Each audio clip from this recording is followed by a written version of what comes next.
अस्सलामुअलैकुम students, this is Mohammad Ali. आज हम chapter number 5 first year partial fraction exercise 5.2 के बारे में 5.3 के बारे में बात करेंगे। टाइप 3 के क्वेश्चंस हम कर रहे थे। लास्ट टाइम हमने किया था क्वेश्चन नंबर 1। अच्छा स्टूडेंट्स, मेरी कोशिश ये है कि मैं आपको वो क्वेश्चंस करवाऊँ जो डिफरेंट है उस एक्सरसाइज के, जो सेम है वो जब आप प्रैक्टिस करेंगे तो इजीली आपसे हो जाएंगे। मेरे यहाँ पे जो मकसद है वो ये है कि आपको मेथड आने चाहिए। अगर डिफरेंट क्वेश्चन आ जाए तो उसको कैसे सॉल्व करना है। तो जो सिमिलर क्वेश्चंस होते हैं वो मैं जो है वो नहीं करवाता, मैं करवाता हूँ डिफरेंट क्वेश्चंस जो एक ही एक्सरसाइज के हों, जिनको करने का जो है वो मेथड आपको बेसिकली पता लग जाए। अब यहाँ पे क्वेश्चन नंबर 4 थोड़ा सा डिफरेंट है। अब ये इसको देखिएगा। अब यहाँ पे एक्स स्क्वायर प्लस 15 है ओवर यहाँ पे जो ये फैक्टर है, एक तो लीनियर फैक्टर है टाइप 3 के अंदर, लेकिन मैंने आपको कहा था इसके अंदर जो दूसरा फैक्टर होगा वो क्वाड्रेटिक फैक्टर होगा। अब यहाँ पे जो ये क्वाड्रेटिक फैक्टर है, अच्छा अगर मैं कोशिश भी करूँ इसको लीनियर फैक्टर बनाने की बाय फैक्टराइजेशन मेथड इसके ऊपर अप्लाई करूँ तो ये नहीं बन सकेगा। क्यों नहीं बन सकेगा? क्योंकि इसके जो रूट्स आएंगे वो कॉम्प्लेक्स फॉर्म में आ जाएंगे। इसलिए इस फैक्टर को भी मैं लीनियर फैक्टर के अंदर कन्वर्ट नहीं कर सकता। इसका मतलब ये क्वाड्रेटिक फैक्टर है इररिड्यूसिबल, ये रिड्यूस नहीं हो सकता, और हमने टाइप 3 में यही पढ़ा था। अच्छा, एक लीनियर फैक्टर है और एक आपके पास जो यहाँ पे फैक्टर है वो क्वाड्रेटिक फैक्टर है जो कि इररिड्यूसिबल है, रिड्यूस नहीं हो सकता लीनियर फैक्टर्स के अंदर। तो इसको आप कैसे करेंगे? इसको सॉल्व करने का तरीका भी जो है वो सेम है। केस 1 आप लेट करेंगे, यहाँ पे इसको आप क्या लेट करेंगे? X square plus 15। ये क्वेश्चन वैसे ही नीचे लिख लें,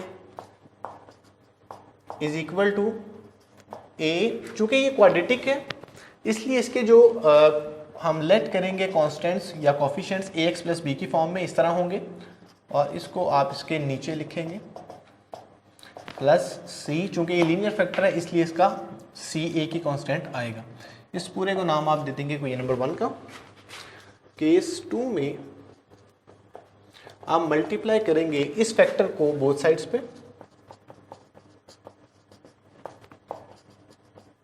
on both sides of equation 1। जब आप बोथ साइड्स पे मल्टीप्लाई करेंगे यहाँ से आपके पास एक्स स्क्वायर प्लस 15 निकल आएगा, और यहाँ पे आपके पास निकल आएगा एक्स ए एक्स प्लस बी, और साथ जब ये पूरा फैक्टर से मल्टीप्लाई होगा तो आपके पास यहाँ पे x माइनस 1 बचेगा, और प्लस जब आप ये पूरा फैक्टर इससे मल्टीप्लाई करेंगे तो आपके पास क्या बचेगा? c, और यहाँ पे आएगा आपके पास x square plus 2x plus 5। अच्छा, ये आपके पास ये फैक्टर आ गया। इसको इससे मल्टीप्लाई किया तो x माइनस 1 बचा, जब इसको इससे मल्टीप्लाई किया तो x माइनस 1 से कैंसिल, आपके पास सिर्फ ये फैक्टर बचा। आप इस पूरे को इक्वेशन नंबर 2 का नाम दे दें। अब ये इक्वेशन नंबर 1 है, ये इक्वेशन नंबर 2 है। अच्छा, केस 3 में हम क्या करते थे? केस 3 में हम पुट करते थे जो लीनियर फैक्टर होता था इक्वेशन नंबर 1 के अंदर डिनोमिनेटर में, उसको 0 के इक्वल। यहाँ से आपके पास x की वैल्यू निकल आएगी 1, तो उसको आप पुट कर दें इक्वेशन नंबर इन इक्वेशन, उसको आप पुट कर दें इक्वेशन नंबर 2 के अंदर। जब भी सॉल्व करना है तो आपने इक्वेशन नंबर 2 के अंदर ही पुट करना है। अब यहाँ पे जब आप इक्वेशन नंबर 2 के अंदर पुट करेंगे तो आपके पास क्या आंसर निकल आएगा? ये x1 की वैल्यू जब आप इधर पुट करेंगे तो x की 1 आया plus 15 is equal to a1 plus b। जब आप इसके अंदर 1 पुट करेंगे तो 1 माइनस 1 वैसे 0 हो जाएगा। नेक्स्ट स्टेप में कर देते हैं x square plus 2x plus 5, 1 का स्क्वायर, और यहाँ पे भी 1 आ जाएगा आपके पास। ठीक है। अच्छा, अब ये देखिए ये 1 माइनस 1 0 हो जाएगा, ये 0 से मल्टीप्लाई होगा, ये पूरा फैक्टर 0 हो गया आपके पास, प्लस c 1 का स्क्वायर 1 प्लस 2 प्लस 5। यहाँ पे क्या बचा आपके पास? 1 प्लस 15। यहाँ पे आपके पास आ गया 16 is equal to c 2 plus 5 7 और 1 8, आपके पास 8c ओवर 16 आ गया। ठीक है। अब आप इस 8 को इधर मल्टीप्लाई हो रहा है, इधर आके जब डिवाइड करेंगे तो आपके पास निकल आएगा 8 1 जार और 8 2 जार, c इज इक्वल टू 2। ये आपके पास c की वैल्यू निकल आई यहाँ से। फर्दर हम चलते हैं आगे, अपने क्वेश्चंस को प्रोसीड करते हैं। अच्छा, जब अब हम इस फैक्टर को 0 पुट नहीं कर सकते क्योंकि ये क्वाड्रेटिक फैक्टर है। इसलिए अब हम करेंगे क्या, जब हमारे पास ऑप्शन ना हो तो हम इसको एक्सपेंड करेंगे, हम इक्वेशन नंबर 2 को यूज़ करेंगे, मींस इसको एक्सपेंड करेंगे। यहाँ पे आप लिखेंगे एक्सपेंडिंग इक्वेशन नंबर 2। इसको एक्सपेंड करने का मतलब ये है कि इसको थोड़ा एक्सपेंड कर दें। एक्स स्क्वायर प्लस 15 को आप वैसे ही लिखेंगे और ए एक्स को इसके साथ पूरा मल्टीप्लाई कर दें। मैं आपको ऐसे ही लिख देता हूँ, ये ए एक्स इस पूरे के साथ इस पूरे फैक्टर से मल्टीप्लाई हो गया, प्लस इस बी को इस पूरे फैक्टर के साथ आप मल्टीप्लाई कर दें और प्लस सी को भी आप वैसा ही लिख लें। ठीक है जी। अब नेक्स्ट स्टेप में आप ये ए एक्स से मल्टीप्लाई होगा तो क्या बनेगा, a x square minus a x. ठीक है जी, a x square minus a x plus b x minus b plus ये बनेगा आपके पास c x square plus 2cx plus 5c। C x square plus 2cx plus 5c। अब यहाँ पे आप कंपेयरिंग कोफिशिएंट्स कर लें। जब आप इसको एक्सपेंड कर दें तो फिर अगला स्टेप हमने कंपेयरिंग करना होता है इनके कोएफिशिएंट्स को। आप इनके कोएफिशिएंट्स को कंपेयरिंग कर लें, किसके, एक्स स्क्वायर के एक्स के। ठीक है।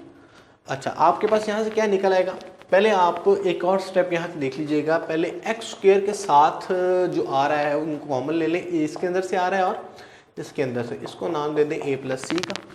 अच्छा, एक्स के अंदर से आ रहा है, इसके अंदर से आ रहा है, प्लस एक्स कॉमन लिया तो अंदर बचा माइनस बी और प्लस सी, और इसके अंदर भी आ रहा है तो आप लिखेंगे प्लस 2c। अच्छा, और जो कांस्टेंट टर्म है जिनके साथ कुछ भी नहीं आ रहा वो ये है माइनस बी और प्लस 5c। यहाँ से देखिए 2 2 4 2 6 एक 7 2 3 5 और 6 और 7। अच्छा, यहाँ पे एक्स स्क्वायर प्लस 15 को आपने वैसे ही लिखा। अब आप जब कंपेयरिंग कोफिशिएंट्स करेंगे तो एक्स स्क्वायर के साथ यहाँ पे a प्लस सी है। जब यहाँ पे a प्लस सी के साथ आपके पास ये है तो आप क्या करेंगे, इसके साथ 1 है, 1 is equal to a plus c निकल आएगा। यहाँ से आपके पास फर्स्ट इक्वेशन आ जाएगी। और सेकेंड जब आप कंपेयर करेंगे तो x के साथ यहाँ पे है, यहाँ पे कुछ नहीं है x के साथ, तो यहाँ पे 0 is equal to minus a plus b plus 2c आ जाएगा। ये आपके पास सेकेंड इक्वेशन बन जाएगी इसकी जब आप कंपेयर करेंगे। और थर्ड इक्वेशन बनेगी 15 is equal to minus b plus 5c।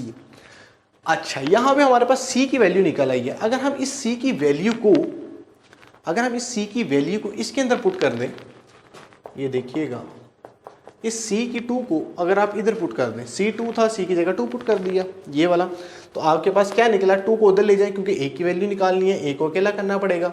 तो यहाँ पे हो जाएगा 1 माइनस 2। 1 माइनस 2 को जब आप करेंगे तो माइनस 1 हो जाएगा। ये आपके पास a की यहाँ से आ गई वैल्यू। अब आपके पास c की वैल्यू आ गई और a की वैल्यू आ गई। हमें 3 वैल्यूज चाहिए, a b और c की। हमारे पास जो वैल्यू रह गई जो फाइंड आउट करनी है वो b की है। इन दोनों इक्वेशन में से वो इक्वेशन हम ज़्यादातर लेते हैं जो इजी है सॉल्व करना। इसको सॉल्व करना हमारे लिए इजी है, इसलिए हम इसको लेंगे। अगर हम c की जगह वहाँ पे 2 पुट कर दें, 15 is equal to minus b plus 5, यहाँ पे भी आपका जब आप पुट करेंगे तो आंसर आ जाएगा, लेकिन थोड़ा सा आपको लेंथी सॉल्व करना पड़ेगा। यहाँ पे आपके पास आंसर इजीली आ जाएगा, इसलिए मैंने इस इक्वेशन को लिया। अब वो इक्वेशन लीजिएगा जहाँ से आंसर इजीली आ जाए, सॉल्व करके जल्दी आ जाए। जब आप इसको सॉल्व करेंगे तो 15 minus b plus 10, minus b को उधर लीजिए और 15 को इधर ले जाए तो b is equal to minus 15 plus 10। जब आप इसको करेंगे तो आंसर आ जाएगा माइनस 5। अब आपके पास a, b और c तीनों के आंसर्स आ गए हैं। सिर्फ आपने करना अब ये है कि इन a, b, c की वैल्यूज को आपने इक्वेशन नंबर 1 के अंदर पुट करना है, आपके पास आंसर आ जाएगा। आप यहाँ पे लिखेंगे कि putting a, b, c in equation number 1 we have answer. अब क्या निकला,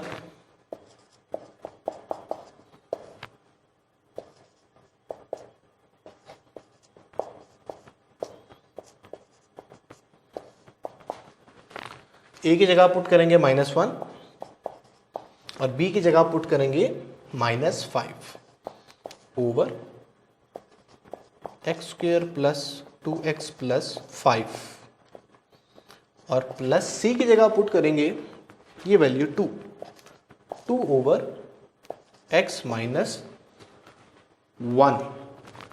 ठीक है, ये आपका जो है वो फाइनल आंसर आ जाएगा। उम्मीद है इस क्वेश्चन की आपको समझ लगी होगी। इंशाल्लाह नेक्स्ट लेक्चर में आपसे दोबारा मुलाकात होगी। अपना बहुत ख्याल